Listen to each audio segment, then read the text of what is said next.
Alright, today we're going to talk about playing against Bot Club Queen, and we're going to talk about what Queen does and how to play against it. I recorded this video in advance, I just recorded the games. I'm going to now talk over what I was thinking when I was playing these games, but these are 6 games in a row against Bot Club Queen, talking about the strategies. I will say, I think my hands in this set of games probably was better than against Queen than the average hands you'll get.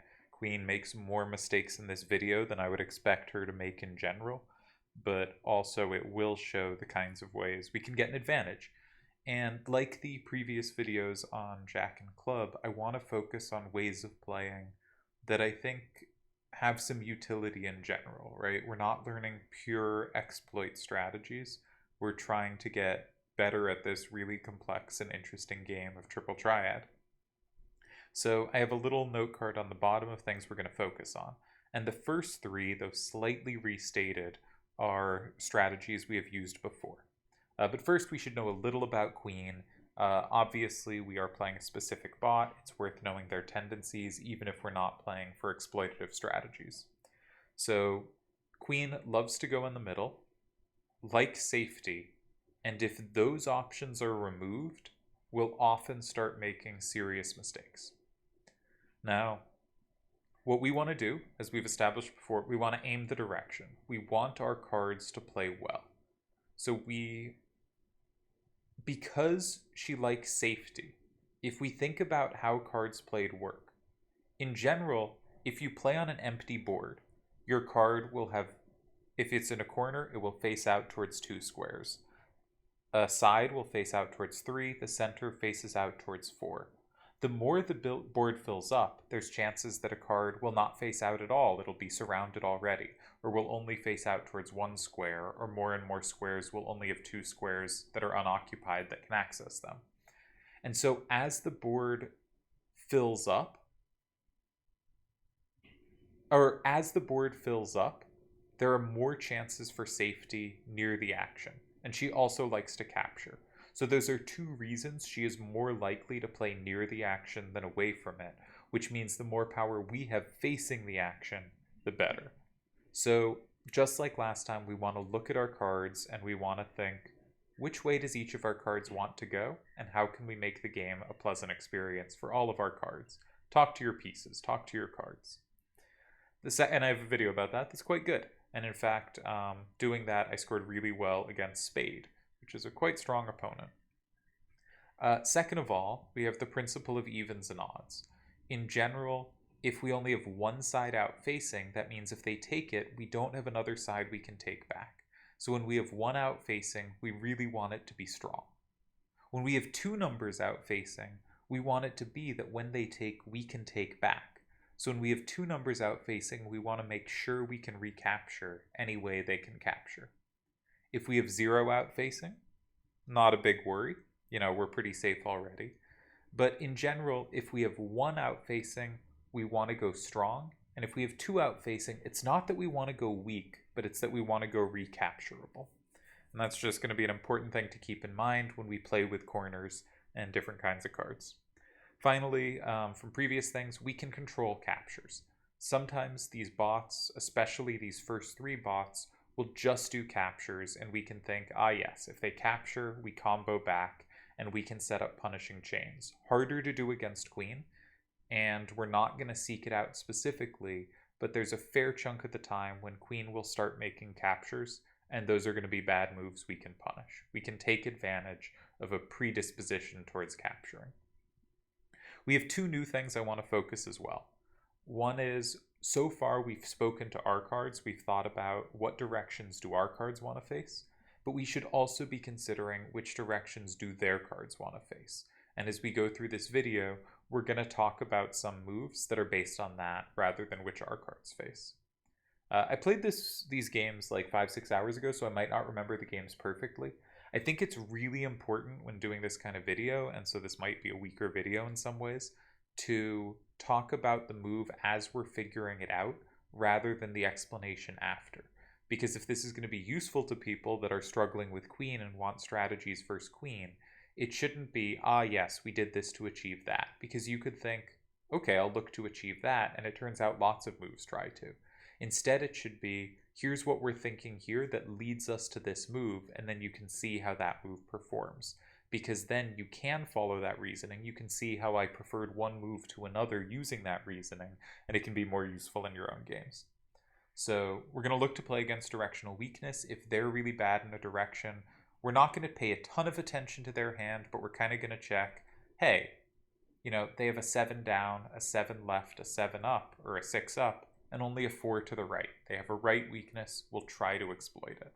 That kind of thing. And finally, we're going to look to play in critical squares. So we're going to be really hyper vigilant anytime we can lock in a card. So for instance, if there are cards in 1 and 2, we could potentially play in 4, locking in 1, right? 1 is completely locked in. So if there are cards in 1 and 2, we're going to be super thoughtful about whether we can go in 4. And secondly, the other thing we're going to count as a critical square is if there's a square with only one side out facing, that is a high chance it has a real chance to be safe. And we're going to be looking out for safety like that. So if there are cards in 1 and 2, our most critical square is 4, but our other critical square is 3. And while there are other squares you could look at in that scenario, we're really going to try to be playing entirely in critical squares.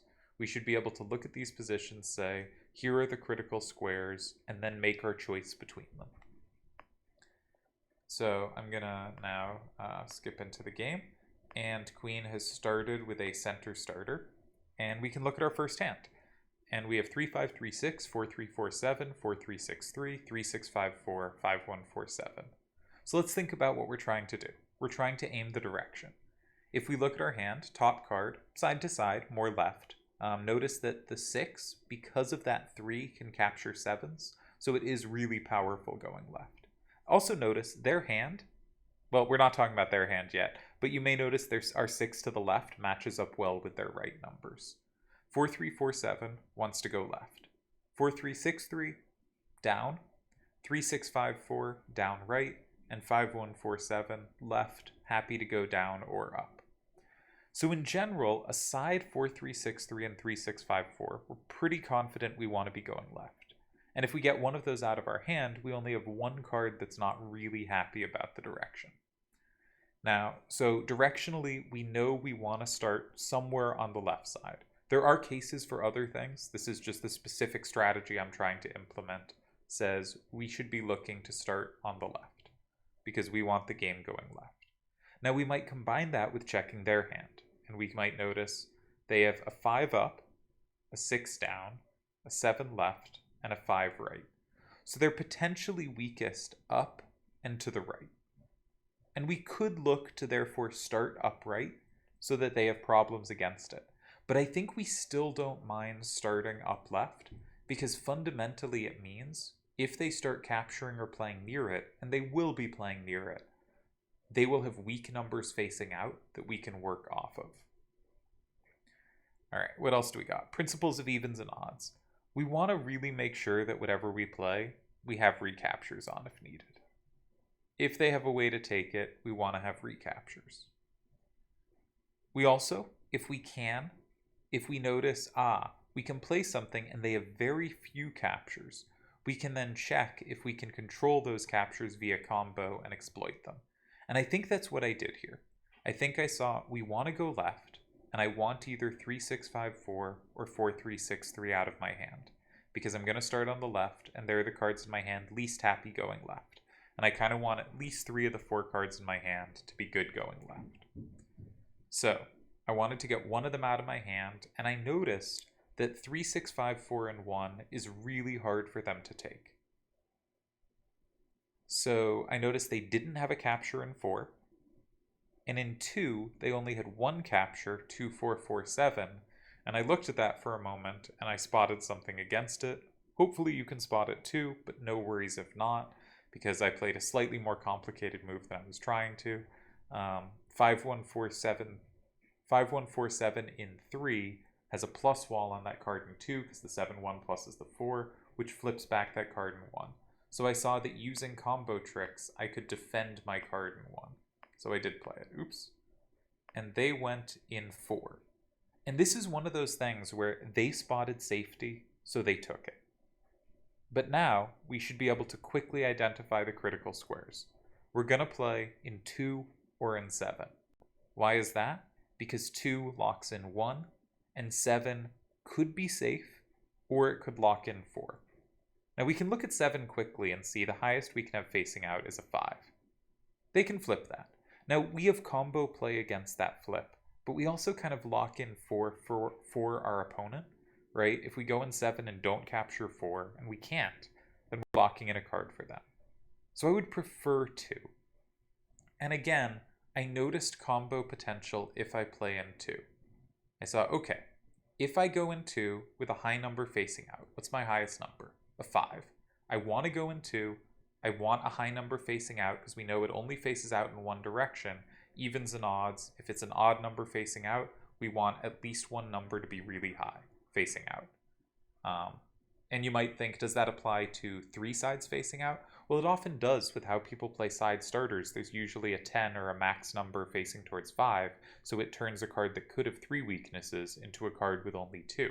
And then usually the 2 side-to-side squares from it in the corners are easy to take. Hopefully that made sense. I didn't explain it very well. But we want to go in 2 because we want to lock in a card. We want high out facing, and then if they have captures, we want to check if we can justify our moves with combo.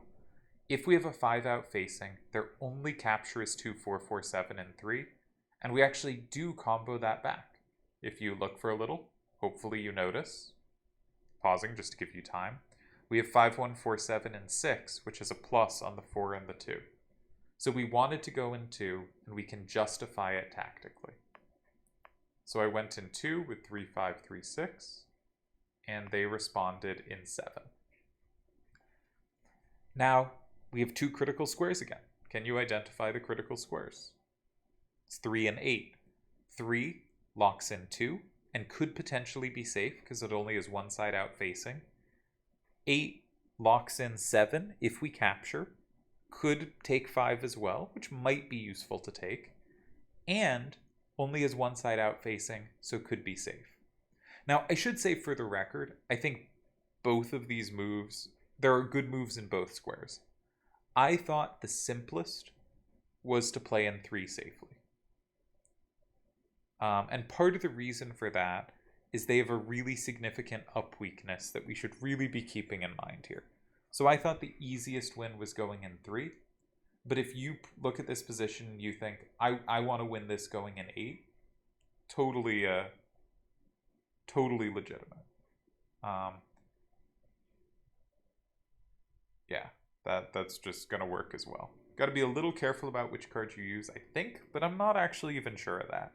8 looks like it just works. I thought 3 was simpler, but if you found a good move in either square, pat yourself on the back, you're going to win this game. So I went in 3, lock in 2, I am safe, and I have attacks on all their cards on board. I expected them to block 8, in which case I would have captured in 6, and they have no capture going up because they have no ups. But they actually went a little tricky. They went in a 9. Notably, this sets up a plus in 6, so I had to be a little careful. But I blocked 6, and they don't have the recapture because they have no ups. And we won 6-4. I don't know if... Alright, there's a hot second where we can see that. We win 6-4, and we move on to game 2. But what I think I did well there was I really followed critical squares, and I played moves that gave them directional difficulties. And I was also good at exploiting combo, right, to make sure that their captures were always difficult.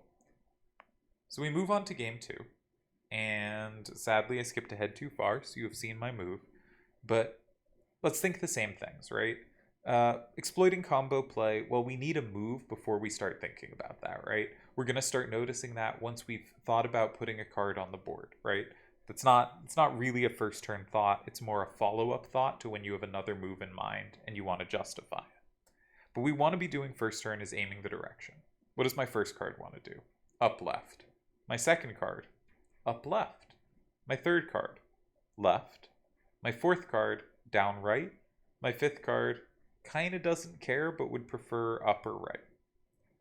Okay, well, there's one standout in my hand of a card not doing that much in the direction I want to go.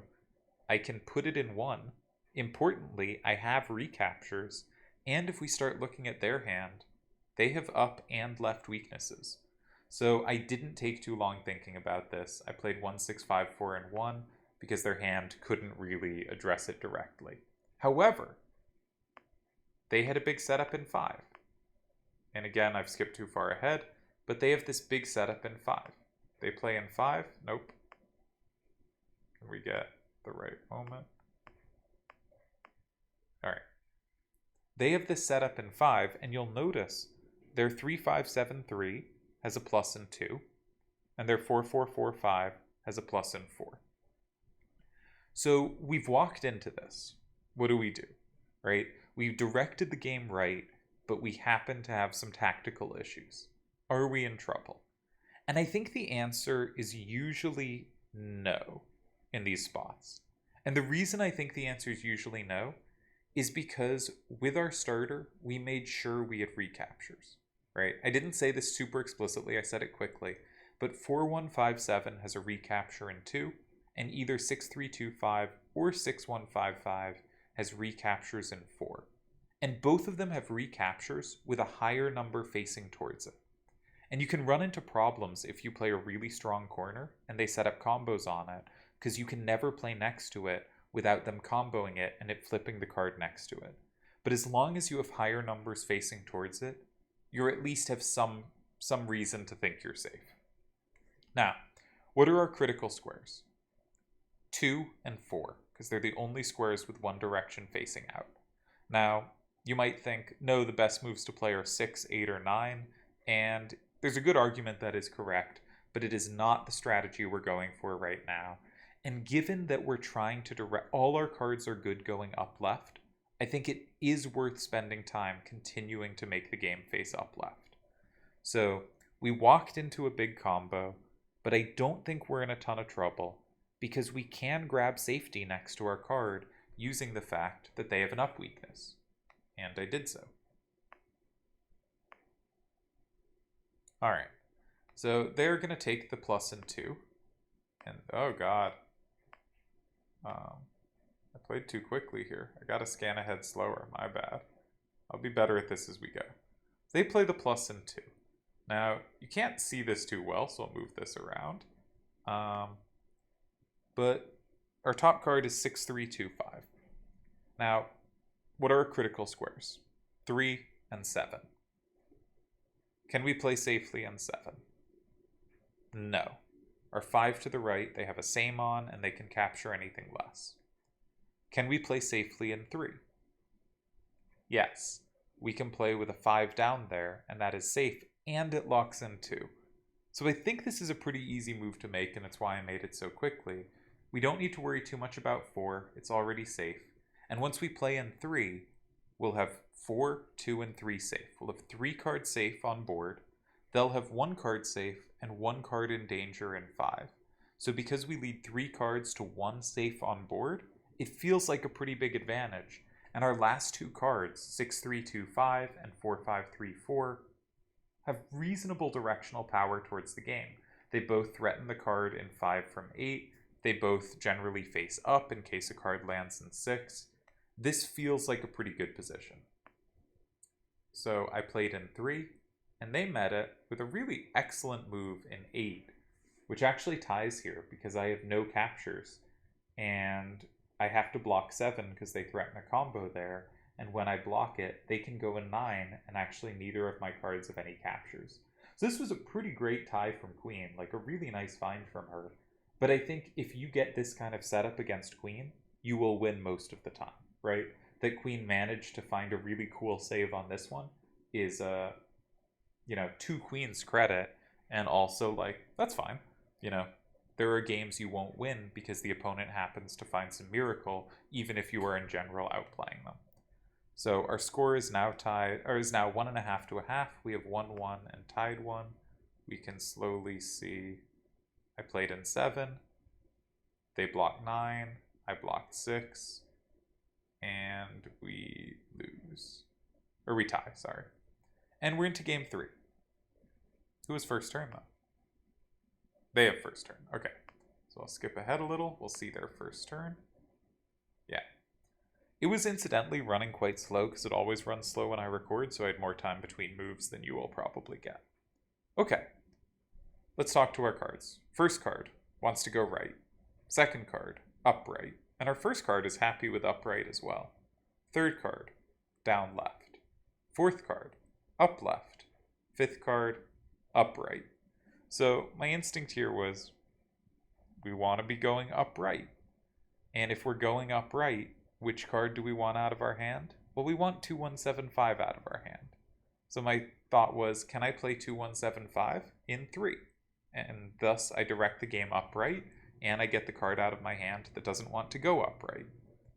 Do they have captures in 6? Well, you can look through their hand. They certainly can't overpower it. They don't have a same or a plus off that 1, and they don't have a plus wall, so it is safe to 6. Is it safe to 2? Well, the first thing to note is even if it isn't safe to 2, our 6326 gives us a recapture in 6. So it is supported, so we can play it anyway. But the second thing to note is if they do capture in 2, they have to use Tonberry 3644. That is a 4 facing out. So we would need a 7 and a 1 to combo it, but we actually have it in 5731.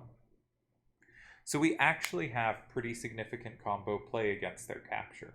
Now, if you are, very good at quick combo spotting, you may spot, okay, let's look at the whole line. Incidentally, this is not important. You do not have to follow it. It is not needed to justify this move. To play in 3, all you really have to see is we have the recapture in 2, and maybe we have a combo in 1. Maybe you see that. But if we calculate further, and I will because I want to, 2175 in 3. They capture with Tonberry in 2.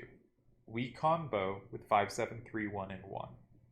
They combo back with 6263 in 4. 6 plus 3 equals 7 plus 2. We combo back with 6326 and 7, and we win. You don't need to see all that to justify this move. We're just talking to our cards, figuring out what direction they want to go, and playing a move. We know we're playing something with 2 out facing, so we're playing a move we know we can capture back if needed, and it is the direction all our cards want to go, and especially with 2175 out of our hand, every card is happy to be going upright. Sure, 6326 would prefer up left, but it's as long as it's going one of upper left, it's pretty happy. So our hand is very happy after making this move. And Queen replies in 2. Now this move is safe. So, once again, we have 2 critical squares. We can go in 1, or we can go in 6. Now, if we go in 6, we lock in 3. But they're never taking 3 anyway. If we go in 1, we lock in 2 for them. But I don't think we're ever taking that card in 2 anyway. The only way we ever flip that is if we combo through 5, and then it doesn't matter whether we've occupied 1, right? That's not going to be one of the squares that is stopping a combo through 5. So it's not obvious to me which is better of 1 and 6. My normal instinct might be 6 here, if we don't have the capture in 1. But here, it seems to me fairly neutral. Now, either one will have 1 out facing, so we probably want to check our highest out facing card, which is 5443. You can't quite see it, but it's our bottom card, and it has a 4 facing down. So I think our first candidate move is first 2 candidate moves are 5443 in 1, or 5443 in 6. Either way, it is only vulnerable to 1 card, 6263. Okay, we play 5443 and 6. They take from 9. We can take that. We can't take that and be safe, but we can take it. We can flip 5. We're probably pretty happy there. I think our evaluation of that should be, yeah, we'd be happy to make that move. That seems like a good position. 5443 and 1. Again, they only have 1 capture, 6263, but here we can combo it back. And you should check for the plus wall, but either 6326 or 5731 combos it back. So that one feels better to me because not only can we take their capture, but we can combo everything back. So we're going to be going in 1. And again, we're just playing in these critical squares, right? We're just looking for moves in critical squares, in the and we're making sure the game goes in a direction we want to go, so our cards are likely to have combos, and then we're just finding ways to make them work. And I think it's going really, really well so far. They do take, and this is an important thing about Queen. When you don't give Queen what Queen wants safety, Queen wants to go in 5. 5 is already occupied, and safety here was not available. When you don't give Queen that, Queen will start making bad moves. Now you might think, I didn't do anything specific to make sure Queen didn't have safety. But because all my cards are powerful and face towards the action, it is much harder for Queen to have safety because all the squares with one side facing out are where all our cards are facing towards, right? So it's much harder for her to have safety, which means she's going to end up doing things like this and making mistakes. Now, we can combo back either of two ways. Which way would you combo back? Well, I mean, our critical squares, as we know, are 6 and 7. Of course, we're comboing back in 7. We want to do so safely. So if we see both combos, we're definitely playing 5, 7, 3, 1 in 7. And I hope these games are have a nice logic to them. So they go in 6. And we are up 6-4. I know the score isn't on screen, but we're up 6-4. And so, honestly, if we take a card and aren't comboed, we're going to win, right? So there are I guess literally just every move wins here. But I went for a 7-3. You may pick a different move, that's okay. As long as you made sure that you weren't getting comboed. So we flip 5, they don't flip us, and we win 7-3. And we're up 2.5 to 1/2, and we move on to game 4. And our opponent has first turn again. So we're seeing a lot of examples of them on first turn. And given that their starters aren't that great, I'm using a VPN so I can play myself, which is why we're getting the internet issue. They go in 5, and we should ask ourselves, which way do we want to go? Our bottom card is a 1-6-3-6. It's the same as the card in 5. So which way do we want to go? Top card, down left. Second card, kind of down left. Third card, down left, a little bit of right. Fourth card, pretty neutral, a little more left up. Fifth card, side to side, a little more down. So really down left, right?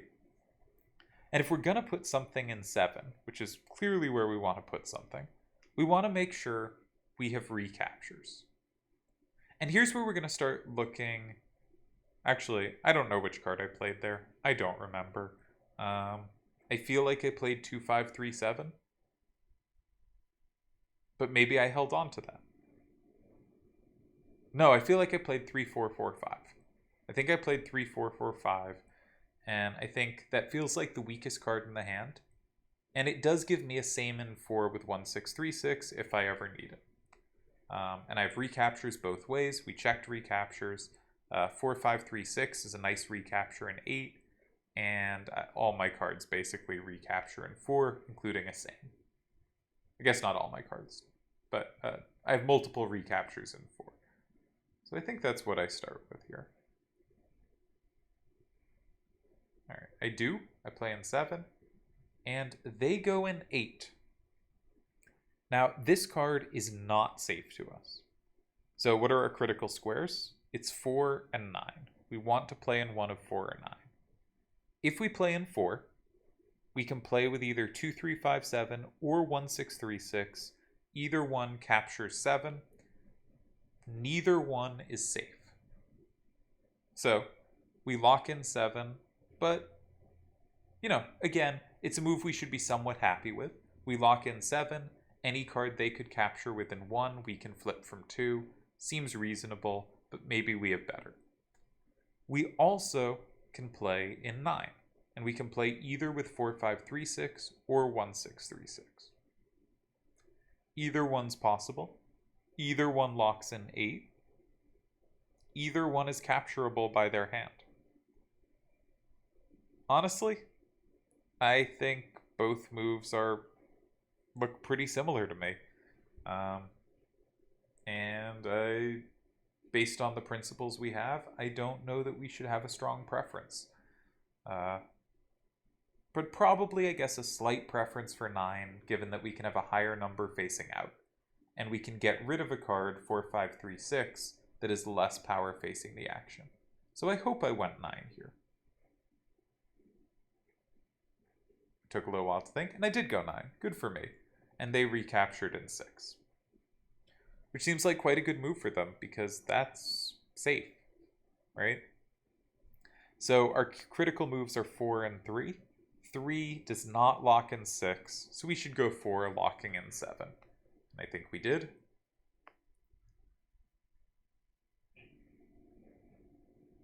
Yep. And they went in 1. And here, sadly, 4-1-5-7 is really good for them. We don't have a win. This is another tie. So I think we've won 2 and tied 2. Is that right? Let's check.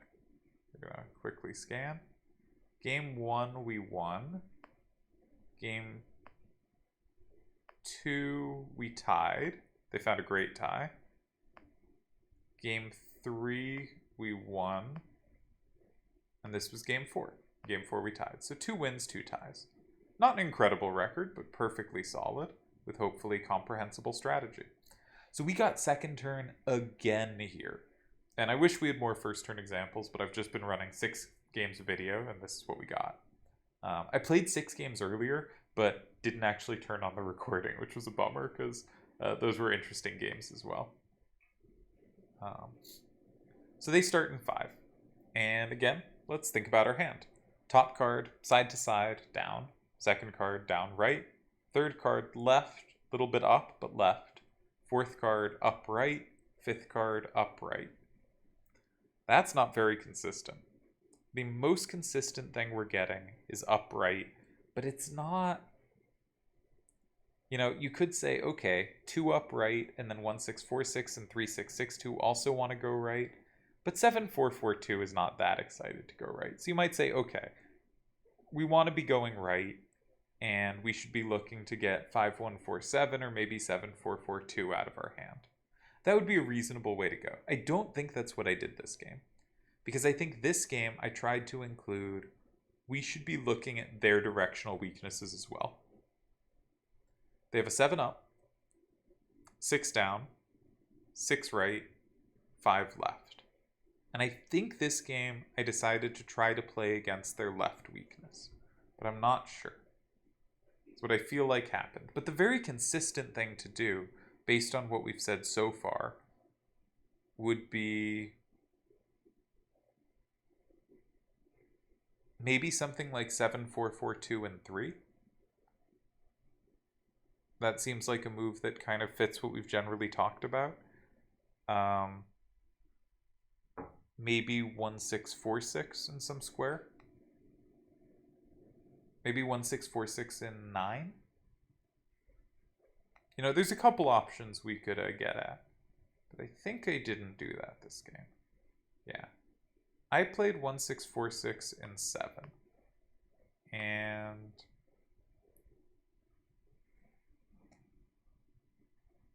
what I noticed here is they didn't have a capture of that in 8.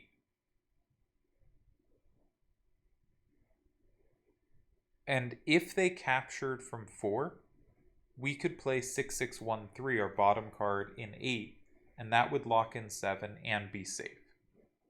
So my idea was, I have this card 6-6-1-3 that is now excellent in 8 if they should capture. And if they don't capture, I can't actually play it in 4, which would make 4 and 7 safe, because if we scroll down, we see their bottom card is 6-4-5-1. They would have a plus wall against the 6. But I can play 7-4-4-2 safely in 4. So if they go 4, I go 6, and both... if they go 4, I go 8, and 8 and 7 are safe. If they go 8, or don't go around there, I go 4, and 4 and 7 are safe. So I wanted to build out safety that way. but I admit this doesn't really fit how I've been playing the previous games, and I wish I had done something different here, but maybe this is a useful example of something different to do, but it does not really fit the strategy we've been doing. But once we start including kind of build against their weak directions, this is the kind of corner that might come to mind.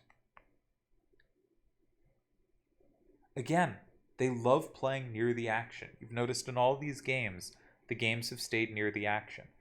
And now I have to be a little careful that my 7-4-4-2 and my 6-6-1-3 will get play. Because unlike the previous games, I don't have a million cards facing towards the action. Now, luckily, their move is absolutely horrendous. So this isn't actually a serious problem.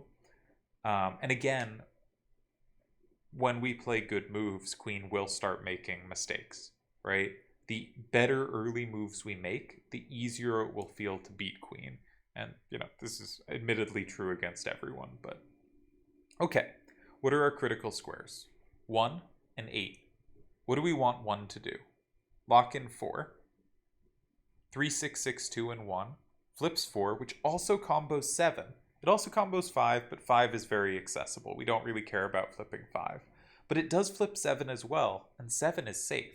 So it will lock in both 4 and 7 for us. That's very appealing.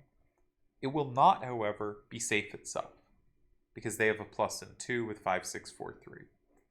Now what if we go in 8? 6, 6, 1, 3, and 8. Flips 5. Again, we don't care that much. Now 5 is high numbers facing out, but it's pretty accessible. We're unlikely to be locking it in. But 8 will be safe with a 6 facing to the right, and it will lock in 7. So that gives us 2 safe cards as well.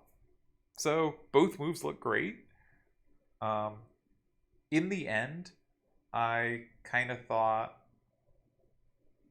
1 looked a little better, as I recall. But if your instinct here is, nah, go 8, yeah, go 8. 8 looks great too. Both moves look just fantastic. Again, critical squares. So good. Alright. They go in 2. Now, what are our critical squares? 3 and 8. If we go in 3, with our highest facing out, that's a 4. That's not going to be safe. But we could play 5, 1, 4, 7, and 3. We wouldn't be safe, but we would lock in 2. That's pretty good. Our alternative is to go in 8. 6, 6, 1, 3, and 8. Locks in 7 forever for us. Is safe itself. And they can't recapture 5. And even better, it happens to combo 2 as well, which they also can't recapture. So 8 looks great, and I assume I played 8. It's hard to not go 8 here. Yeah, we go 8. They go 9. Alright, can we get the exact spot? There we go. And, yeah, I mean, a lot of ways to win. Given that we're up 7-3, you may notice we have 5 cards on board and 2 in the hand. Like, even 7, 4, 4, 2, and 6 walking into a plus wall still wins. Doesn't look to me like there's a way not to win this position. So let's assume I did find a win. And we win 7-3. And we move on to game 6. So we did play a set of 6 games. Now, who's got first turn here? They do again. Alright, well, yeah. I hope you got a sense from the previous videos how we play our first turns. Incidentally, our bottom card is 2-1-7-5. We had that in an earlier game. So let's look at what our hand wants to do. 3-5-3-6 wants to go left. You might think 6 is only a little bigger than 5, so it's pretty neutral left or right. But once we consider that the 3 and the 5 can the 5 with the 3s can only plus wall 8s, and the 6 with the 3s can plus wall 7s, even though there aren't actually 7s in this game, it is just much more likely to be happy going left. Our next card, fairly balanced, wants to go down right, however. Our next card, right, little bit up. Our next card, down left. And our final card is 2-1-7-5, down left. So we have the 2 cards that feel strongest, both want to go down left. Our third strongest feeling card, 3536, also wants to go left. So my instinct is to get rid of something down left, ideally in 7, and ideally one of 4534 or 4653, because those are the cards least happy about the direction of the game. Now 4653 and 7, I don't have a recapture in 8. 4534 and 7, however, I have multiple ways to recapture an 8. At this point, we may also notice that 5 to the right, our opponent can't take it, and we should be starting to be aware of opponent's directional weaknesses right now. I think the main skills we want right now are be aware of the directional strength of our hand. Now we're adding be aware of the directional weaknesses of their hand. We want to know our strengths, which way we want to go, and their weaknesses, which way they feel really uncomfortable going. When we play corners, we want to check that they're safe. When we play squares with a single number outfacing, the first card we want to check is usually what's the highest number facing out. That's what we get from principle of evens and odds. We want to be looking for combos. The better you are, the more of those you'll spot. It's fine if you're not spotting that much. We don't really need that at this point, though I've used it a bit. And finally, we really want to identify the critical squares. Once there start being places we can lock cards in or only have a single side out facing, we should hone in on those squares. And literally, every move I've made outside of the first moves of a game have been in what we'd identify as critical squares. Every single one. I've never looked at more than 2 squares to find a move in this video. You can beat queen with really reliably. We have 3 wins and 2 ties. I think I'm going to end up winning this last game. So that's going to be 4 wins and 2 ties, which is, people can certainly do better, but is a very nice record against queen, a very dominant record against queen, without checking more than 2 squares every turn, right? Here, we thought, my hand goes down left, let's stick a card in 7. Which card makes sense in 7? 4, 5, 3, 4, that's the card I want out of my hand if I'm going in 7. So I assume we're going to play that. Oh, I didn't. Shame on me. Very similar move, 3, 5, 3, 6. Again, has a 5 out to the right. I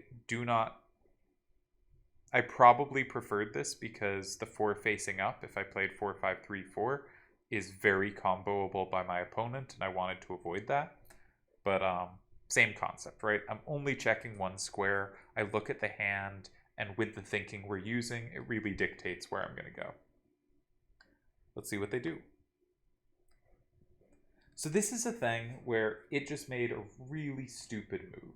And you may look at this and think, okay, it won't play this dumb this often against me.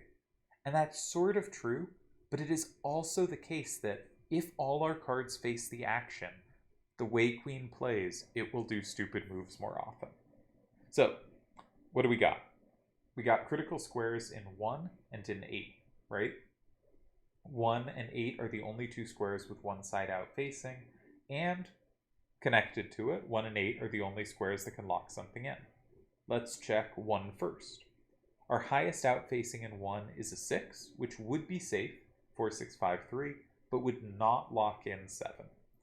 Our second highest out facing is 4, 5, 3, 4, which would be safe, but would not lock in 4, right? It would lock in 4 for our opponent. We also have 2, 3, 5, 6, which plus walls locks in 4 for us, and flips 7, which they also can't take. So that would lock in 2 cards for us. That's pretty appealing. So we have a pretty appealing move in 1. What about 8?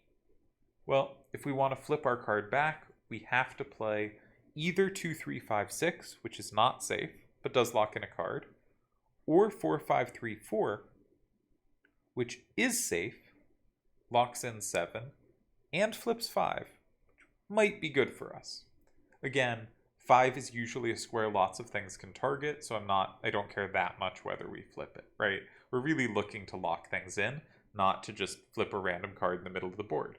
The more cards in the middle of the board we randomly flip, the more we have to be worried about combos.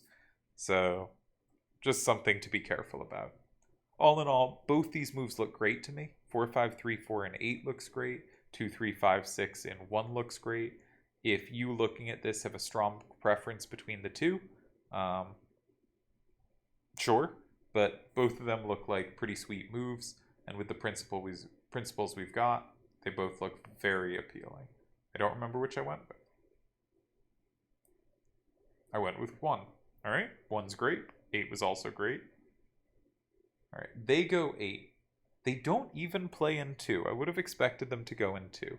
But you'll notice either of their top 2 cards in 2 are 2-1-7-5 at the bottom. That 5 and the 1 would have plus walled it and comboed back. And so 5-5-5-2 is the only card they could put safely in 2, but that doesn't even flip 1. So actually, 1 was the better move because they just couldn't touch it. And indeed, they don't. Now, what are our critical squares? 2 and 9. If we go in 9, we will not be safe, and we will not flip 8, which we will not lock in. So it's probably going to be 2. If we go in 2, we can lock in 1. We can flip 5, which has that 7 facing out, so that probably will be safe at this point. All we have to do is make sure we're safe to their 5 to the left. We can do that multiple ways. Both 4-6-5-3 and 4-5-3-4 in 2 look excellent. I don't know which I used. Probably doesn't matter. We're now up 7-3. They played in 1, and now sure looks like any legal move wins, though some moves win by more. See what I happen to do. I went 6, and they go in 9, and we win our final game 7-3.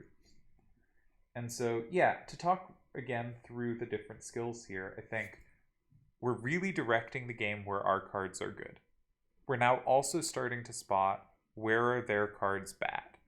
Where do they not want to go? We have the principle of even and odds, just good general principle. If I have 2 sides out facing, I want to make sure I can capture.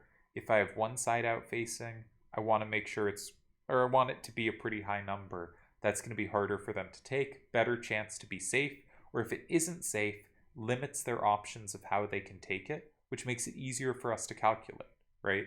With a low number, they have 5 different ways to take it, or 4 different ways. There's lots of moves. But with a high number, if they only have 1 way to take it, we might be able to think, okay, can I combo back that 1 capture?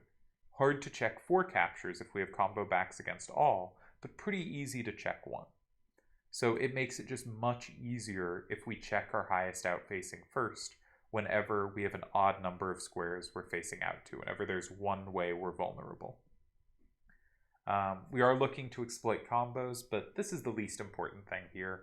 This is important as we get more advanced, but in general, I'm trying to not have this be massively focused on extensive calculation. And then the big one here was just really focusing on critical squares. Queen will play near the action, much like Jack and Club do. Once the action starts in some portion of the board, the action will keep being there, and we just want to be ready to have our cards face it. But also it means that there are going to be a lot of these critical squares will develop, and there's usually not going to be more than 2 at a time. So just an example after example, there were 2 squares to check, and basically all of them, there was a really good move available in either one of them. And you can go, I think, really far as a player playing all moves in the conventional squares. And I think Queen is good practice for getting good at just using those critical squares really well and not needing to check beyond that, but just really being precise about your use of the critical squares. And so next time we'll start talking about Diamond and Up. And Diamond and Up is fundamentally, even if you don't think Diamond is that much harder than Queen, the win percentage is a bit higher, but it's like 5-6%. It's not a massive amount. It's doing stuff that's a lot more complicated. It's going to be harder for us to address. But what we're going to try to keep doing is just focusing on really good fundamentals. We're going to start caring less about which direction our cards want to go, because it's going to be smarter about not just playing all in the same place. But I think we'll continue to bring a focus on critical squares, directional understanding, but it's going to be both our hand and theirs. And I think without adding too much, we should still be able to perform against Diamond. So I'm probably going to take these same principles in the next video in this series and try them against diamond and see how it does, because I suspect we can play well against diamond. I'm going to add a couple, or at least one diamond specific thing that I think is useful to think about and understand for your own play as well as for playing diamond specifically. But I'd like to think that so far we've built up really good fundamentals of, we talk to our cards, we know what they're good at and where they want to go. We've talked a little to our opponent's cards, we've figured out where they don't want to go. We have a sense of which squares are going to be important, where we want to play in. One thing to note about critical squares is, if you don't play in them, your opponent will. They're desirable squares for either player. So to not play in one of these squares, you kind of have to have really good reason, because both you want to go there, and if you don't, they get to go there, and that's good for them. So we're going to try to stay really true to playing in the critical squares and see how far this can take us. Can we compete with just good fundamentals, without extensive calculation, without anything incredibly complicated, and compete with the diamonds, the deuces, the jokers, and the spades of the world? I don't know the answer. I'm excited to find out.